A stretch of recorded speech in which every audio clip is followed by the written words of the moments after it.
ടിപ്പുവിൻ്റെ ആക്രമണം നേരിട്ട ക്ഷേത്രം, ഏറ്റവും കൂടുതൽ ഉപദേവതകളുള്ള ക്ഷേത്രം, ദിവസവും പള്ളിയറ പൂജയുള്ള കേരളത്തിലെ 2 ക്ഷേത്രങ്ങളിൽ ഒന്ന്, പരശുരാമൻ തപസ്സിരുന്ന ക്ഷേത്രം, 365 ദിവസവും കൊന്ന പൂക്കുന്ന ക്ഷേത്രം. ഞങ്ങളിന്നുള്ളത് തിരുവഞ്ചിക്കുളം മഹാദേവ ക്ഷേത്രത്തിലാണ്. തൃശ്ശൂർ ജില്ലയിൽ കൊടുങ്ങല്ലൂരിൽ നിന്ന് 2 കിലോമീറ്റർ തെക്ക് ഭാഗത്തായി സ്ഥിതി ചെയ്യുന്ന അതിപ്രസിദ്ധമായ ക്ഷേത്രമാണിത്. സൂര്യനക്ഷത്ര കൊടുങ്ങല്ലൂരിൻ്റെ പുതിയൊരു വീഡിയോയിലേക്ക് ഏവർക്കും സ്വാഗതം. ഏകദേശം 5000-ഓളം വർഷം പഴക്കമുള്ള ലോകപ്രശസ്തമായ ശിവക്ഷേത്രമാണിത്. കേരളത്തിൽ ഏറ്റവും കൂടുതൽ ഉപദേവതകളുള്ള ക്ഷേത്രം. ഏകദേശം 33 ഉപദേവതകൾ ഇവിടെയുണ്ട്. ഇതിൽ 12 എണ്ണം ശിവന്റെ വിവിധ രൂപങ്ങളും ഭാവങ്ങളുമാണ്. കേരളത്തിലെ പുരാതനമായ 108 ശിവാലയങ്ങളിൽ ഒന്നാണിത്. ഇവിടെ ശിവൻ സദാശിവഭാവത്തിൽ കിഴക്കോട്ട് ദർശനമായി നിലകൊള്ളുന്നു. ചേര രാജാക്കന്മാരുടെ കുടുംബക്ഷേത്രമായിരുന്നു ഇത്. ഇവിടത്തെ സ്വയംഭൂവായ ശിവനെ പരശുരാമനാണ് പ്രതിഷ്ഠിച്ചത്. തൻ്റെ അമ്മയായ രേണുകാദേവിയെ വധിച്ച പാപത്തിൽ നിന്ന് മുക്തി നേടാൻ പരശുരാമൻ ദീർഘകാലം ഇവിടെ തപസ്സിരിക്കുകയും തപസ്സിനൊടുവിൽ പ്രത്യക്ഷപ്പെട്ട ശിവഭഗവാനെ അദ്ദേഹം ഇവിടെ കുടിയിരുത്തിയെന്നാണ് ഐതിഹ്യം. നിത്യേന പള്ളിയറ പൂജ നടക്കുന്ന കേരളത്തിലെ 2 ക്ഷേത്രങ്ങളിൽ ഒന്നാണിത്. വിവാഹം വൈകുന്ന ഭക്തർ ഇവിടെ 3 തവണ പള്ളിയറ പൂജ തൊഴുതാൽ അടുത്ത പൗർണമിക്ക് മുമ്പ് അവരുടെ വിവാഹം നടക്കുമെന്നാണ് വിശ്വാസം. ദിവസവും പള്ളിയറ പൂജ ഉണ്ടെങ്കിലും തിങ്കളാഴ്ചയും പൗർണമി ദിവസവുമാണ് ധാരാളം പേർ ഈ പൂജയിൽ പങ്കെടുക്കാറ്. വിവാഹിതരായിട്ടുള്ളവർ ദീർഘസുമംഗലിയാകുവാനും ഈ പൂജയിൽ പങ്കെടുക്കുന്നു. ക്ഷേത്രത്തിന്റെ വടക്ക് പടിഞ്ഞാറേ ഭാഗത്തായി ഒരു കുളവും അതിൽ ഗംഗാദേവിയുടെ പ്രതിഷ്ഠയും കാണാം. ആദ്യം ഡച്ചുകാരുടെയും പിന്നീട് ടിപ്പു സുൽത്താന്റെയും ആക്രമണം നേരിടേണ്ടി വന്നിട്ടുണ്ട് ഈ ക്ഷേത്രത്തിൽ. ടിപ്പുവിന്റെ പടയോട്ട കാലത്ത് പടിഞ്ഞാറേ നടയിലുണ്ടായിരുന്ന ഗോപുരം തകർക്കപ്പെട്ടു. അതിപ്പോഴും അതുപോലെ തന്നെ നിലനിർത്തിയിട്ടുണ്ട്. കൊച്ചിൻ ദേവസ്വം ബോർഡിന്റെ കീഴിലാണ് ഈ ക്ഷേത്രം പ്രവർത്തിക്കുന്നത്. ഈ ക്ഷേത്രം ഇന്ത്യൻ ആർക്കിയോളജിക്കൽ വകുപ്പിന്റെ കീഴിലുള്ള സംരക്ഷിത സ്മാരകമാണ്. വർഷം മുഴുവൻ പൂക്കുന്ന കൊന്നമരം ഈ ക്ഷേത്രത്തിന്റെ ഒരു പ്രത്യേകതയാണ്. ഈ കൊന്നമരത്തിന്റെ ചൂട്ടിൽ നിന്നാണ് പരശുരാമൻ തപസ് അനുഷ്ഠിച്ചത് എന്ന് കരുതുന്നു.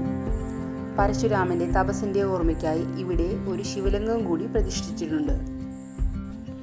ഈ പ്രതിഷ്ഠ കൊന്നയ്ക്കൽ ശിവൻ എന്നറിയപ്പെടുന്നു. ശിവരാത്രിക്ക് തൊട്ടുമുമ്പുള്ള ഏകാദശി നാളിലും ധനുമാസത്തിലെ തിരുവാതിര നാളിലും ഈ പ്രതിഷ്ഠയുടെ മുന്നിൽ വെച്ച് പാണ്ടിമേളം പതിവുണ്ട്.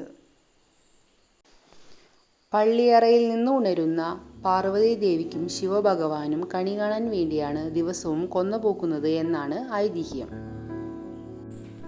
ശൈവ സന്യാസിയായിരുന്ന സുന്ദരമൂർത്തി നായനാരുടെയും ചേരമാൻ പെരുമാളിൻ്റെയും പ്രതിഷ്ഠ ഇവിടെയുണ്ട്. സുന്ദരമൂർത്തി നായനാർ ഈ ക്ഷേത്രത്തിൽ വെച്ച് ശിവഭഗവാന്റെ കീർത്തനങ്ങൾ പാടി സ്തുതിച്ചിരുന്നു.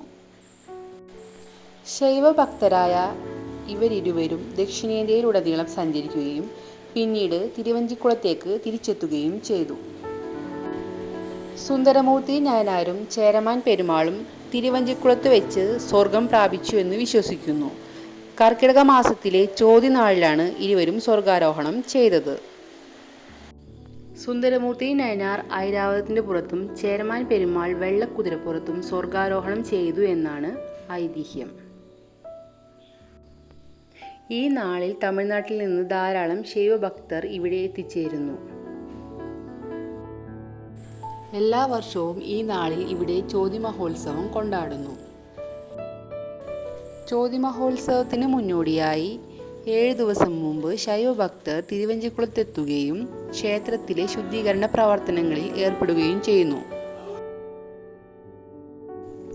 ലക്ഷക്കണക്കിന് ശൈവഭക്തരാണ് തമിഴ്നാട്ടിൽ നിന്നും ഇവിടെ എത്താറുള്ളത്. അന്നേ ദിവസം ചേരമാൻ പെരുമാളിൻ്റെയും സുന്ദരമൂർത്തി നായനാരുടെയും വിഗ്രഹങ്ങൾ കൊടുങ്ങല്ലൂർ ശ്രീ കുരുംബ ഭഗവതി ക്ഷേത്രത്തിലേക്ക് കൊണ്ടുപോകുന്നു. അവിടെ വെച്ച് വിശേഷ പൂജകളും അഭിഷേകങ്ങളും നടത്തിയ ശേഷം വാദ്യാഘോഷങ്ങളുടെ അകമ്പടിയോടെ തിരിച്ച് തിരുവഞ്ചിക്കുളത്ത് കൊണ്ടുവരുന്നു. ശ്രീകോവിലിന്റെ പിൻഭാഗത്തായി 7 തട്ടുകളിലായി 365 തിരികളുള്ള ഒരു വിളക്കുണ്ട്. ഇത് ഒരു തവണ തെളിയിക്കുന്നത് 1 വർഷം തീ തെളിയിക്കുന്നതിന് തുല്യമാണ്. ക്ഷേത്രത്തിൻ്റെ തെക്ക് കിഴക്കേ മൂലയിൽ ഒരു ക്ഷേത്രക്കുളമുണ്ട്. അതിനരികിലായി ദക്ഷിണാമൂർത്തിയുടെ ഒരു പ്രതിഷ്ഠ കാണാം.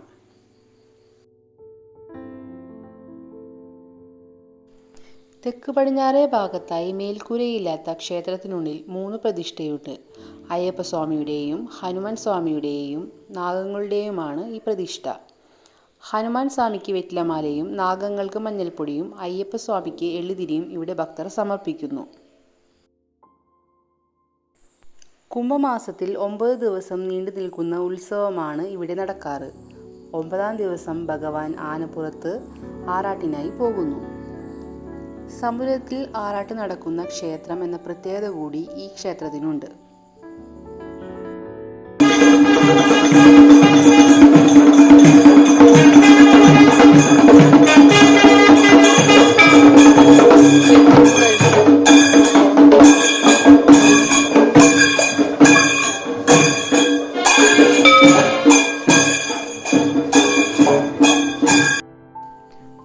നിലകളോടുകൂടിയ ക്ഷേത്ര ഗോപുരമാണ് കിഴക്കേ നടയിലുള്ളത്.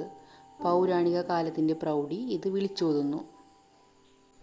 എത്ര പറഞ്ഞാലും തീരാത്ത വിശേഷങ്ങളും ഐതിഹ്യങ്ങളുമാണ് ഈ ക്ഷേത്രത്തിനുള്ളത്. ഈ പുണ്യഭൂമിയിൽ ഒരിക്കലെങ്കിലും സന്ദർശിക്കേണ്ടതാണ്. ക്ഷേത്ര സംബന്ധമായ വീഡിയോസാണ് ഞങ്ങൾ ഈ ചാനലിലൂടെ നിങ്ങളിലേക്ക് എത്തിക്കുന്നത്. ഇതുപോലുള്ള വീഡിയോസ് നിങ്ങൾക്ക് ഇഷ്ടമാണെങ്കിൽ ഞങ്ങളുടെ ചാനൽ സബ്സ്ക്രൈബ് ചെയ്യുക, ലൈക്ക് ചെയ്യാനും നിങ്ങളുടെ കൂട്ടുകാർക്ക് ഷെയർ ചെയ്യാനും മറക്കരുത്. Thanks for watching.